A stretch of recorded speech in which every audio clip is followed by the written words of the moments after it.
Thank you, Ian. And well, we were hearing there only moments ago from Matthew Swatton for Kersley Motorsport, who'll be racing on the grid for the Junior Saloon Car Championship in round number 14 of their 2025 campaign.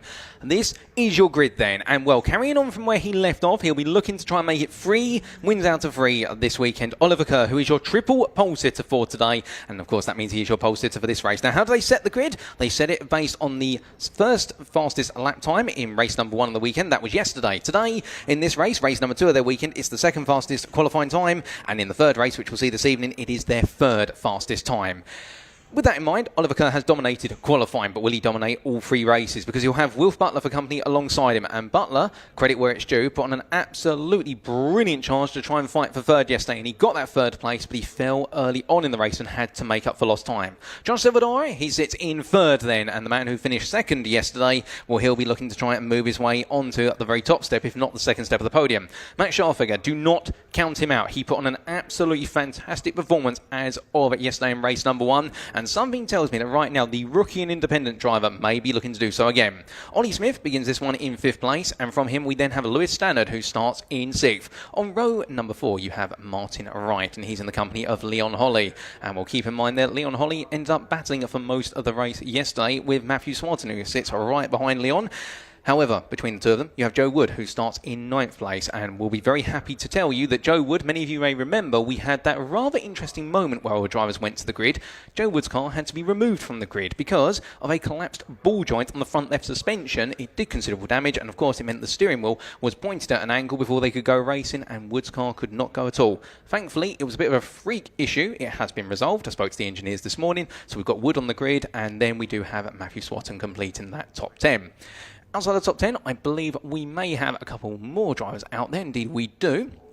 And let's come to the remainder of the grid. So starting best the rest in 11th, it's Tom Olgar, ahead of Sherry Ann Powell. And then we have Lexi Powell completing your starting grid of 13 cars here. All 13 drivers that we did see yesterday on the grid at this time out. And well, I can tell you one thing for Joe Wood, all he wants to do from 9th place today is get to the finish. And in doing so, have some points on the board. They're given the misfortune yesterday. It's always unfortunate when you miss a race, but his focus will be just get there. But as our drivers peel away, the green flag lap gets underway.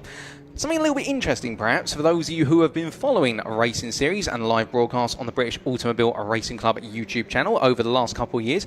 When you think of Kersley Motorsport, you may be thinking of another name as well. And, well, of course, we could be imagining that Matthew Swatton might want to follow in this individual's footsteps. If the name Lucas Ticini Antonello rings a bell, well, it rings a bell correctly because he raced in the OT Publishing Coupe Cup with Toyo Tyres over the course of 2023 and 2024, and he took the championship in 2023. In 2024 he finished 3rd, and now he races in the Iberian Supercar GT4 Championship, that being the Spanish championship there. And in fact, Lucas here today at the Croft circuit supporting the team, and I had the pleasure of catching up with him early on today. An absolutely lovely chap, and if you ever get to see him or meet him, I can tell you one thing, he will absolutely make you grin like a Cheshire cat, because he has a massive grin as well and an absolutely guy to talk to, and he's here in support of Matthew Swatton.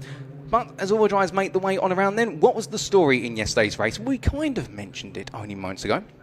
In the fact, really, it was one driver who led the proceedings all the way through, and that was none other than Oliver Kerr, the leading independent driver in the championship coming into this weekend. We absolutely dominated the race. He had a brilliant start, pulled a gap, and never looked back. And when I spoke to him this morning, very quiet about it. Now, I think that might be a little bit of getting used to racing down the paddock, but I think the reason is as well, he went to Silverstone wanting to take all 3 wins. That was a month ago. It didn't quite work out. He only took the 1 win in the end.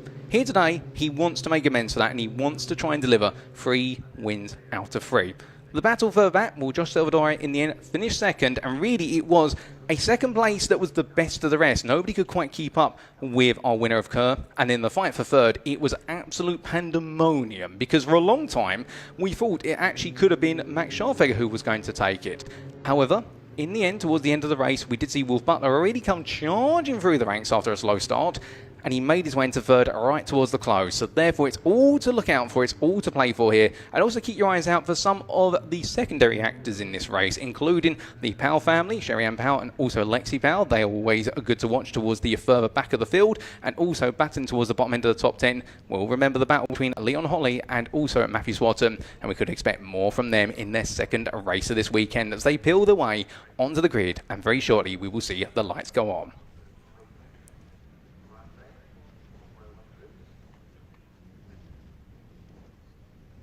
War Dryers in position now. The green flag goes up at the rear. So there's the 5-second countdown on the right of your screen. And, well, it's going to be the Royal Citroen Saxo VTRs once again here for the JSCC as round number 14 the championship gets underway. It's lights out and off they go. And as they do, it's a good start there from Oliver Kerr. He repeats his great start from race number 1 yesterday. All the field safely away, then including Joe Wood. But look at this. Immediately, Wolf Butler on the attack here in the number 70. Looking up the inside, they're trying to get Kerr to make a mistake on cold tyres into that opening corner. A tight entry line there could cause you to go very deep, but he doesn't fall for it. Also Martin Wright there making a great start, making up some ground as all the field are safely on through the opening couple of corners. Very treacherous set of corners before they come out of Hawthorne Bend and into the chicane. And we do see the escape road there being used. I believe that is Wright who's taken to the escape road there, playing it safe. They were advised by Clerk of the Course, Clerk of the Course being Craig. Unfortunately, I can't remember his surname off the top of my head right now, but in the fact that they were to take that if they felt as though it was not going to work out too wide through there. But right now it's too wide as that's Josh Salvadore looking for an opportunity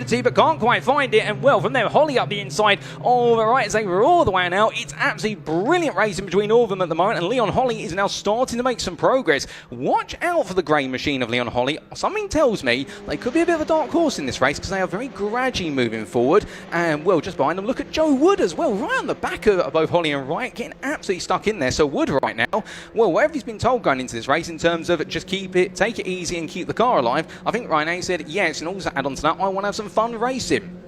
But after the opening 2/3 of this lap is complete, you can see now the top 3 starting to peel away a little bit, starting to open up a gap. And in doing so, could we see a bit of a repeat from yesterday whereby our leaders broke off and then it was Kerr who just gradually broke away and left everybody else to fight? Well, that's the question. We're going to give you an answer over the course of the next 13.5 minutes because they come out of the final corner for the first time.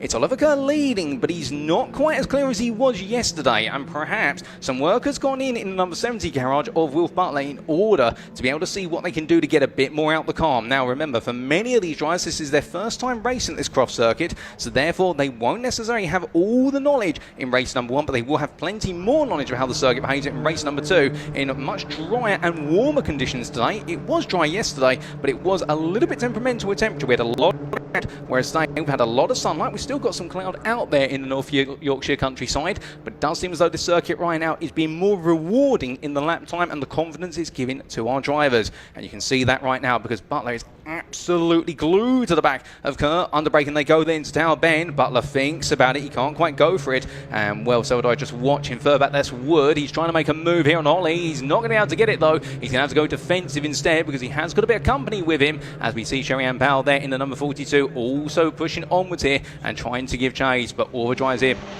doing a fantastic job of the racing so far. The top 3 still pulling away, sauntering off into the distance. Max Scharfegger in 4th place, really in a bit of no man's land at the moment, with Standard in close company, but this top 2 is absolutely thrilling. You can see Salvador is just not there in the Lightning McQueen machine at the moment. He's in the picture, no doubt about it.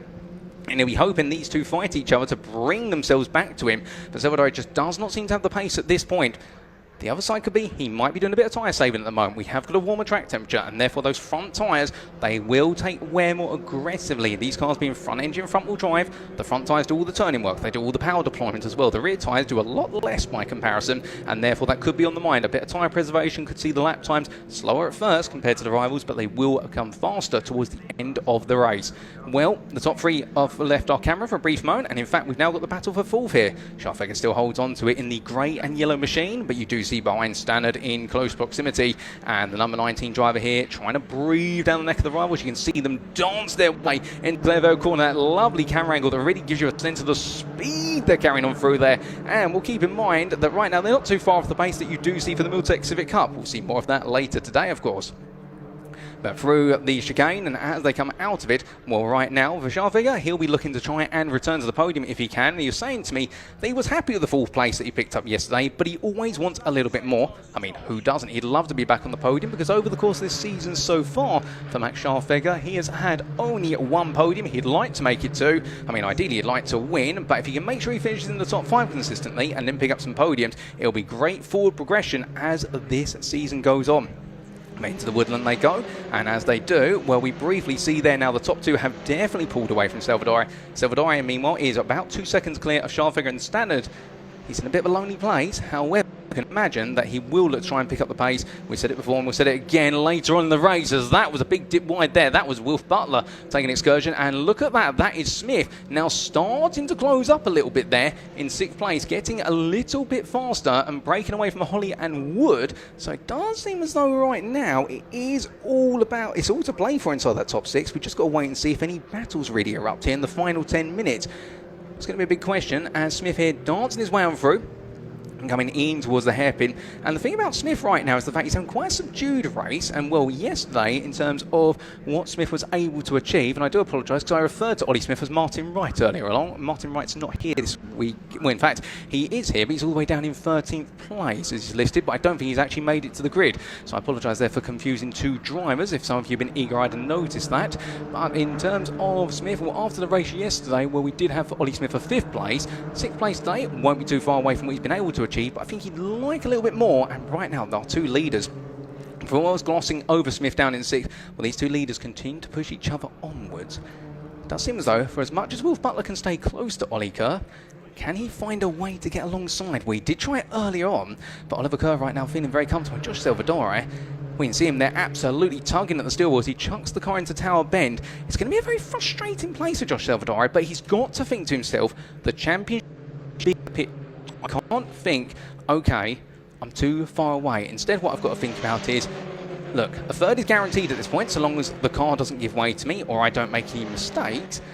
And that's going to be some good points later on in the season, because remember, he's coming off of a Silverstone where it was very mixed results, 2 sevenths and a third. It was a 2nd place yesterday. He adds a 3rd to it. He will be getting some good points. He won't be necessarily passing Wolf Butler, who's come into this weekend off of the back of 2 firsts and a 2nd from Silverstone, and a 3rd as of yesterday, but it will limit the amount of progress that Butler can make, and that's the important thing. He'll be matching Butler for results, and Oliver Kerr really is the thorn in everybody's side.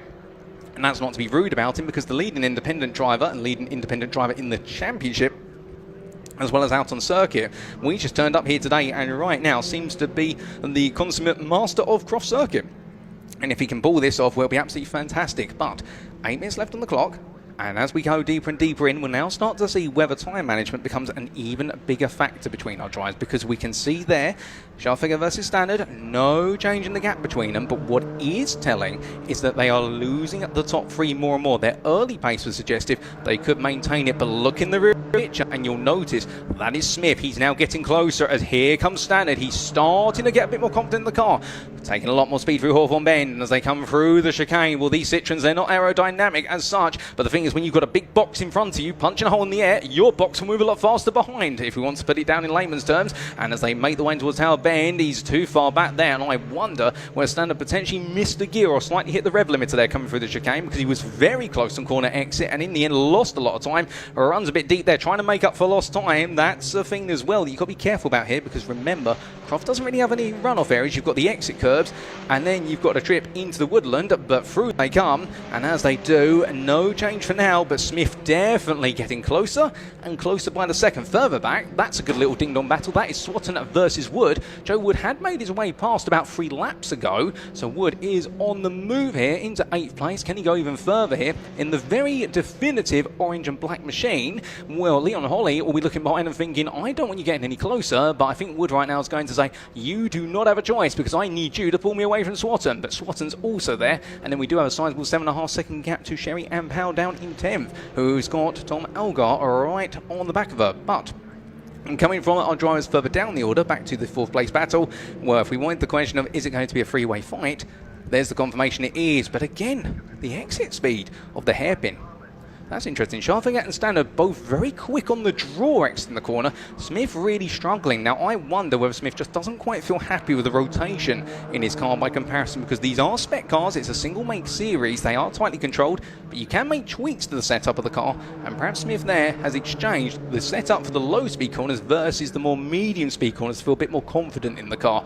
maybe experiencing a bit of understeer at low speed, and that may be hurting him. Again, front engine, front wheel drive, drivetrains of this nature from the classic legends, of course, such as the Honda Civic Type Rs, they all have in common, they are natively prone to understeer. But if you can dial it out by moving the brake bias backwards and other tweaks along those lines, do things such as anti-roll bars, then you are able to give yourself some rotation. But the amount of rotation you have in the car is subjective to the driver. Some will feel more comfortable than others, as you can see there. Well, Standard's not afraid of rotating the car through Tower Bend, nor is he afraid of dipping a tyre onto the grass there, carrying all that speed. And well, for naught at the moment, but definitely trying to put pressure on the number 20 feet of shaft figure. But that pressure is only amounting to him pushing himself more and more beyond his limits in terms of those track limits available. The leaders, well, let's not forget about them. It's still Oliver Kerr ahead of Wilf Butler. The gap between the two of them has not changed whatsoever over the last what has been 3 laps. That gap has stayed stationary at between 3 to 4 tenths. They are pushing each other onwards. Fastest lap of the race, however, is owned by Oliver Kerr. He took the fastest lap of the race in race number 1 yesterday, and well, you can imagine that Kerr will be going for a perfect point score as well. He'd be very eager to do so, as he gets a much better exit now at the hairpin. And I think we are starting to see now the wheels on the proverbial bunks fall off a little bit for Butler there, if Kerr can keep this up. Because I think for Wilf Butler right now, and it's not to be unfair to him, I think he is pushing hard. I think he's gained a lot of time. But the problem is now he's finding that he's having to drive, as we can see there. I think that is a nod to Smith to say, go, go, go. 4th place is waiting there for you. I do love seeing that on the pit wall. That camera is absolutely brilliant to give you a sense of what happens on the pit wall when our drivers come charging through. And Scharfegger right now, we just try to hold on to 4th here, but you can see, look at Standard. He really is thinking about using all the track plus plenty more. The only problem is you've got a bit of runoff area there, but once you start dipping a tyre onto it, you dip a tyre onto a number of marbles, and the car will naturally be pulled a little bit further wide. And that's the last thing you want, because if you go onto the dirty part of the circuit, it means that you lose a little bit of grip for later on in the lap. And that is going to be where the pain comes. Now, rolling the way on through here, well, as we look to this battle, you may be asking the question, with regards to these drivers, they're all between 14 and 17 years of age, hence the name the Junior Saloon Car Championship. But if you're wondering exactly how are they treated, when I caught up with the clerk of the course, Craig, who runs the clerk proceedings for the JSCC, he was saying to me the fact they are treated no differently than adult racers, because they are driving machines like any adult would. Indeed, you only need to look at the Track Action Racing Club, which works in partnership and I believe run by the same ownership as the JSCC, unless I'm mistaken. And the fact they are treated as adults because they are running at similar speed to adult racers, and all that combined together, well, they may be young in terms of their ages, but they are just as experienced and need to be treated just as equivalently as adult racing drivers. And they learn very quickly that it's not a headmaster and children relationship, it is a relationship of clerk and racing driver.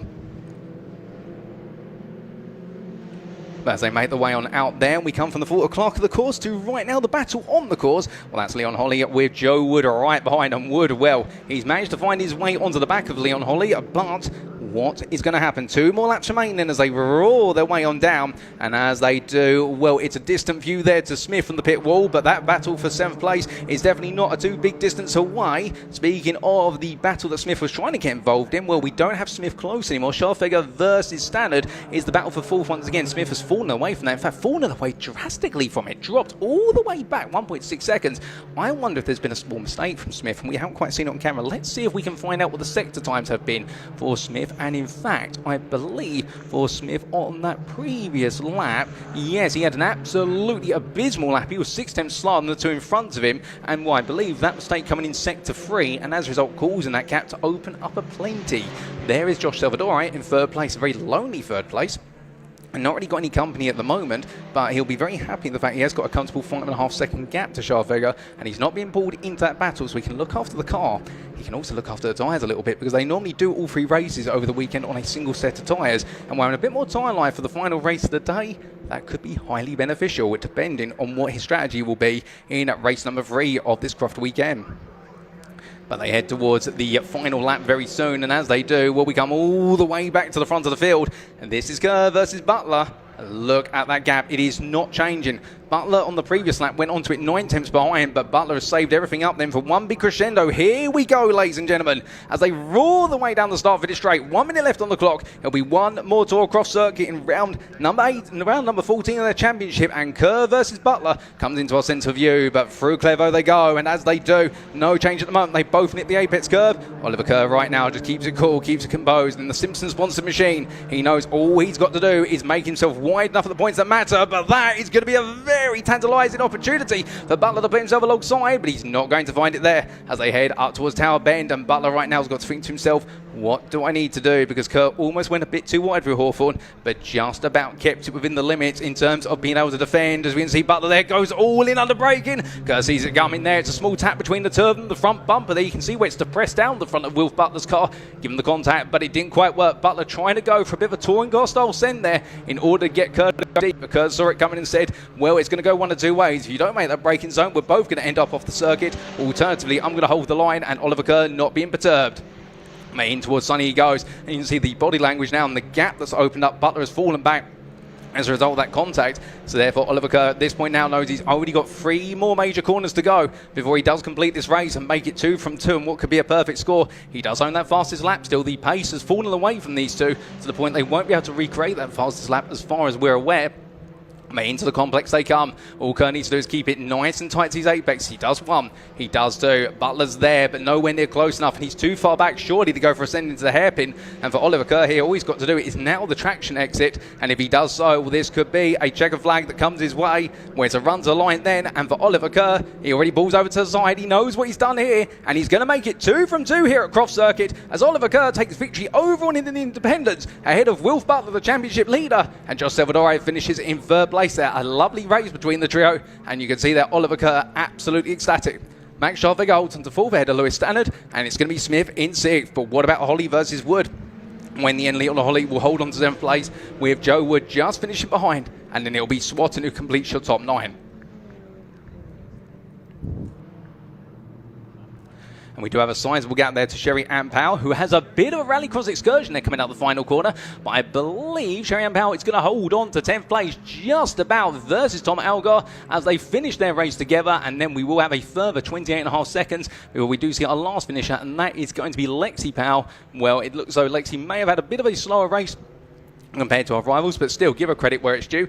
Everybody's learning, everyone has their place on the circuit. Oh goodness me, what's hanging off the side there? Is that a wind mirror that's fallen off?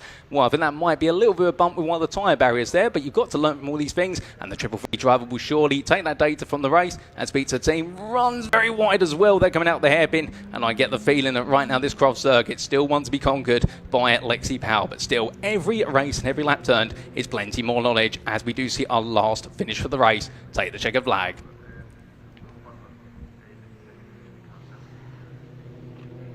But what a race, ladies and gentlemen. And there we can see our winners cooling on down. And here are your provisional results, subject to any stewards' inquiries, for round number 14 of the Junior Saloon Car Championship, the JSCC.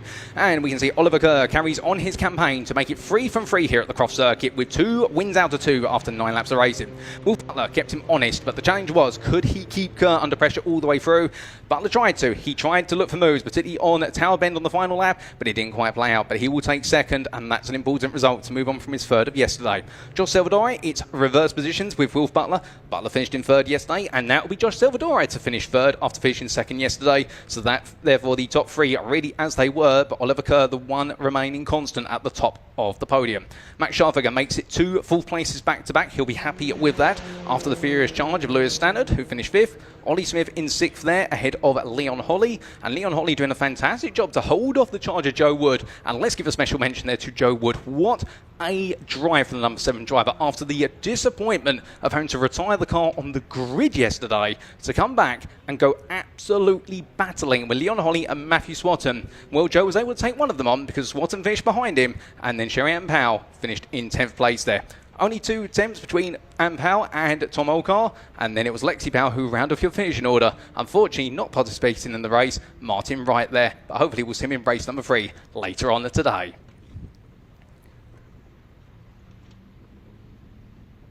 But with those results, ladies and gentlemen, well, I do believe we may have our drives gradually making their way into the Parc Ferme area. And, well, we will wait to get a word with them because Ian's on his way down there. But definitely a fantastic race, and it sets us up for an interesting conundrum for race 3 of 3. And I'm sure we're going to get some perspective from our top 3 finishers, particularly from none other than Oliver Kerr. We're going to cut to Ian now. He's down in the pit lane, getting ready to talk to our top 3.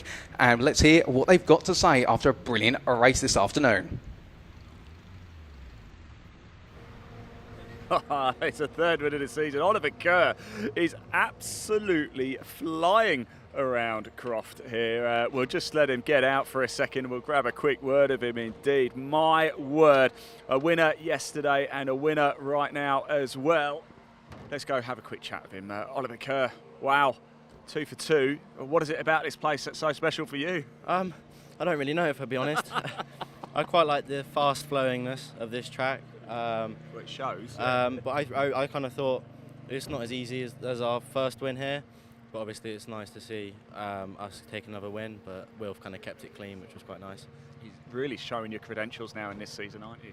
Yeah, it's nice to see that we've got the pace now to kind of fight with the top boys. But yeah, it's nice to see. Nice to see you back in the winner's circle again, Oliver. Fantastic stuff indeed. We've got Josh Salvador and Wilf Butler over here as well. Of course, Wilf Butler still collecting the points, though, for the championship, aren't we, Wilf? So the points are coming in nicely. Yeah, I mean, another good racer. Just sort of staying high, not doing anything silly. Points make the prize at the end of the day. So, yeah, just yeah. Race 3 still to come. Well, Yeah. good luck as well. We've got Josh over here as well. We know there was a bit of an issue with the car yesterday. Josh, perhaps not quite sorted yet, but you're still picking up the points. Yeah, you know, it is what it is. Just, you know, like Mike just said, damage the rotation. Just got to try and bag those points. Excellent stuff. Look, I'll let you crack on, by the way. Actually, just before you go, Josh, sorry. The livery on this car, obviously, we obviously know it's from the movie Cars. Why did you choose to go for that? Are you a massive Cars fan? I don't know, to be fair. I mean, I used to like cars when I was like 2, and just thinking like I had like a red car and just thought, oh, what a big cool livery, and just would stand out.